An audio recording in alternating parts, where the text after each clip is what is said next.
It's undoubtedly the biggest political crisis of the governor's career and for the state of New York in years. Joining us now is political science and government professor Ron Seyb from Skidmore College. Ron, you're always here when there's something big going on in politics, and today certainly qualifies. I think absolutely. Yeah. Let me start with the real obvious question. A lot of people are wondering, do you see any scenario where Governor Cuomo can remain as the governor of New York State? It's hard to imagine one, I think, for two reasons. One is that one of the consequences of having a very sharp elbow management strategy and political strategies, you don't have a lot of allies in these moments. You think about past instances where political officials, presidents in particular, faced impeachment. They've had people come to their defense.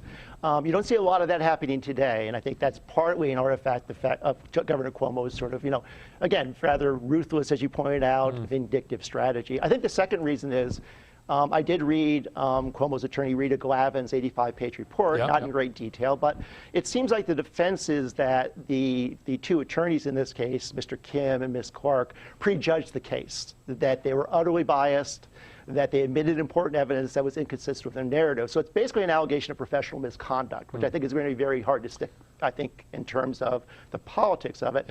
And I think the second reason is just sort of Governor Cuomo's defense that he gave today, which is that, I'm from an older generation, this is cultural. On page 148 of the investigative report to the AG, it states very clearly, as a matter of law, that is not a defense against sexual harassment.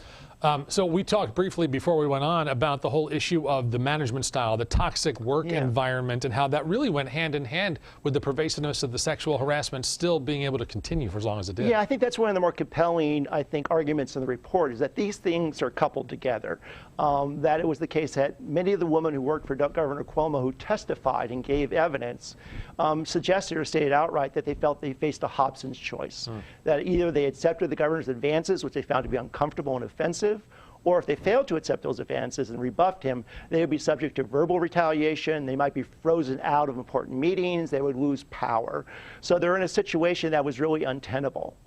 And I think the other thing that was interesting in the report is that how little sort of knowledge or understanding there was about how to handle sexual harassment claims, that there seemed very pervasive in the governor's office, a lack of understanding that you need to report any, like Ms. Bennett's claim or allegation, to the governor's office of employee relations. So there's sort of sexual harassment 101 was missing there.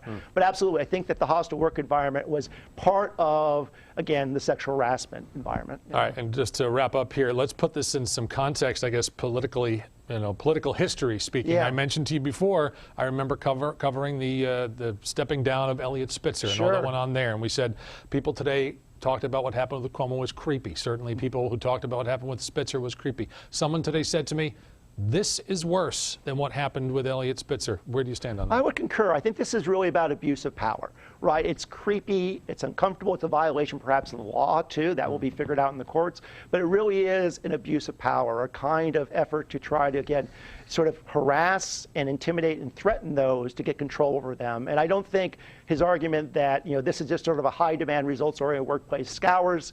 There was one person who testified to Mr. Kim and Ms. Clark who said, I've worked in presidential administrations. It doesn't have to be this way. This is no way to run a state. Ron Seyb, thank you so much for joining us.